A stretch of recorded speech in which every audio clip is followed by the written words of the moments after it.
vehicle. Okay, so we're ready to retreat, obviously head to higher ground here as now Charlotte Harbor continues to invade the Sunseeker in through here. They've been nice enough to let us use this place to kind of show you. Now, they were underwater with Helene, okay, in the parking garage.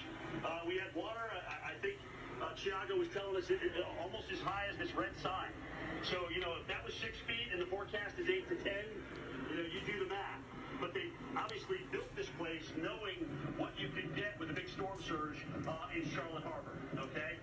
And so that's you know, new construction for you, and obviously respect to what Mother Nature can do. But right now, Charlotte Harbor is coming in to the parking garage of the Sunseeker. Water is rising. You saw it in Felicia. You see it here in Charlotte Harbor, and this is the case all the way up the beaches here. This thing, again, is now just north of us on latitude, all right? So we're going to just continue to crank up even higher southwest winds.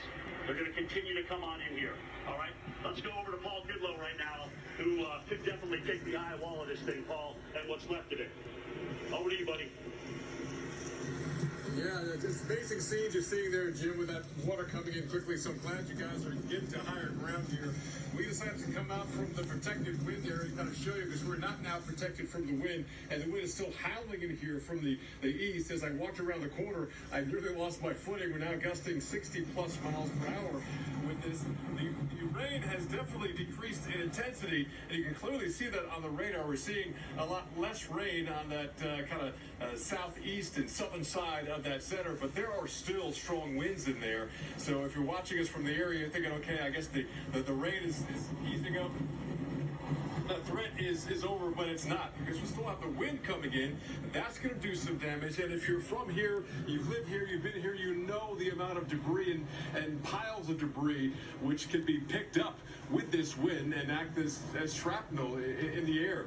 Not to mention, we're still watching the surge. The water behind me here in Sarasota has been awfully choppy and continues to come up as that center comes on shore.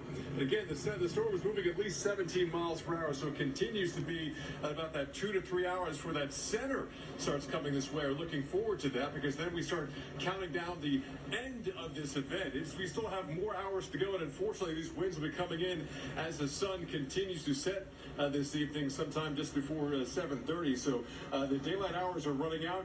Don't use this drop in the wind or the rain to come out, because the winds continue to pick up here. The good news with the dropout in the rain is we've seen 6+ inches of rain cause localized flooding.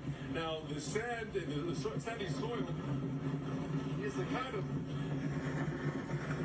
soil that can drain quickly, but it still does flood, and we've seen evidence of that throughout earlier today. So that's the only bright spot in this multi-threat called Milton coming this way. It is still a very strong hurricane about to make landfall, and we're still watching what's coming up from the ocean as well with that storm surge. We still have that storm surge warning in effect. And power, so far as we can see, we haven't noticed any power outages here, but doesn't mean you already have them, and we still have the winds to come. So again, we are probably closing in on halftime, maybe closing in on the 2-minute warning for the half, but we still head toward high tide, 4:35 a.m. We're going to realize the peak of some of that storm surge flooding from portions of this region. So we're far from being done with this here across southwest Florida, even after the landfall happens. And then, of course, we'll have those very gusty winds that are going to up those power outage risks as well. So many hazards that we're still going to be dealing with as we head into the overnight hours. So just keep that in mind. The water rise is far from done here. It's going to continue coming up, and it's going to start coming in from a different direction. So if you're somewhere and you're seeing it now and you're like, oh, it seems to be fine, this isn't that much, that is because we haven't gotten that true onshore push of wind for a lot of these areas. I think things are going to get much worse in Fort Myers Beach before they get better, in the Charlotte Harbor here, around Sanibel Island, Boca Grande. All of those places are going to continue to experience this onshore push of wind and water, which is going to result in a higher storm surge. So we've got that storm surge warning, that hurricane warning for those winds, and of course that tornado watch until 9 o'clock tonight. We've already seen some of those tornado worries realized as those bands have rotated through. Now, I will say the rain, the freshwater rain, not as big of a concern here with what we're getting right now. It's been so wet over the past few days, but as you can see, it's mostly been the wind, and that's what it's really going to be on the south side of the storm as Milton continues to make landfall. And former director of the National Hurricane Center, Dr. Rick Knabb. And Dr. Knabb, something very important just got issued where people need to be now sheltering like a tornado. Yeah, with a landfalling major hurricane, Weather Service often issues what's called an extreme wind warning. This purple zone right in here, that is an indication that the life-threatening winds of a major hurricane require you to shelter like you would for a tornado. This is lowest dry level, most interior room. We do have some isolated flood problems in the region, but this includes the Tampa Metro, Clearwater, downtown Tampa, St. Petersburg, down into Bradenton, out to I-75, even east of I-75 and Interstate 4, a large part of the way to Lakeland. This is in effect until 9:30 p.m.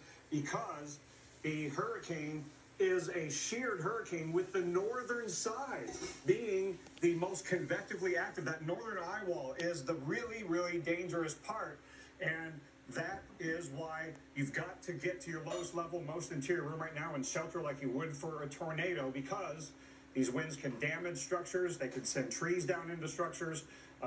If you don't have shutters or plywood on the windows, all the more reason, Paul, for people to be getting away from windows into that interior room. And where you are, you're not in the extreme wind warning. You're in the... Of wanting to even take pictures the entire day. Even as of about an hour ago, there were folks out here trying to take selfies, trying to take pictures of each other in the storm. I've seen even kids brought out. This is not the kind of storm that you want your children out in. As we've heard from officials over and over again, now is the time to hunker down. You should shelter in place. You should not be outside in a situation like this. Well, shelter in place, the key words right now.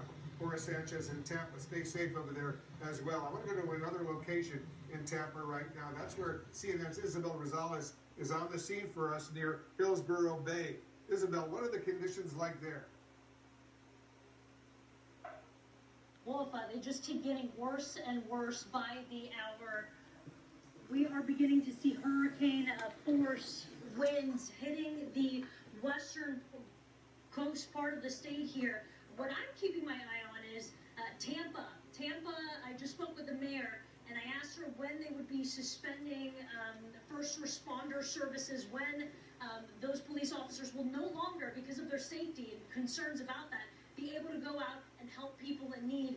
And she thought it wouldn't take that much longer anymore. They're around wind speeds, right? When it starts to getting to 40, 45 miles per hour, that is when they call it quits and don't allow their officers to go out there, again, out of concerns for their safety.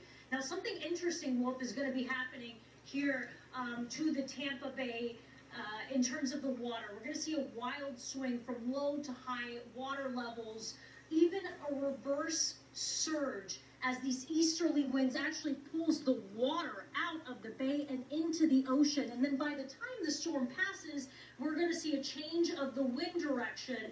And then we could be seeing, according to NOAA, water levels projected to rise 6 feet in 6 hours by Thursday morning. Now, the good news in all of this, if you could call it that, is that we're not seeing the worst projections that we had seen earlier on of 10 to 15 foot storm surge for the Tampa Bay. So that was going to be something incredibly unprecedented, even in comparison to Helene 2 weeks ago. The sheriff, I spoke with Sheriff Chad Cronister of Hillsborough County. He says what is keeping him up at night is not just the water, but all of this debris. He says the contractors dropped the ball in clearing out the debris before Milton Helene debris, and he is worried that that debris is going to be flying projectiles and get in the way of rescue operations. Wolf. All right, stay safe over there. Isabel Rosales on the scene for us. Right now, I want to bring in Gene Brown. He's the mayor of Bradenton, Florida. That's just south of Tampa. Mayor, thanks so much for joining us on this awful day. What is the situation on the ground right now as Hurricane Milton approaches landfall, presumably not very far away from where you are? Yes, sir. Thanks for having me. And obviously, we're very concerned about the wind, the debris that's out there, the surge that's coming in. You know, we all day were saying to get to a shelter, get to a shelter. Now it's basically shelter in place. Don't try to go out now. Don't try to say, I got to get out of here and get to a shelter, because you will die if you get out in the wind and when it starts coming. And we're on the right side of the storm, the way it looks like it's still going up and maybe even hit the Tampa Bay area, which will bring more storm surge to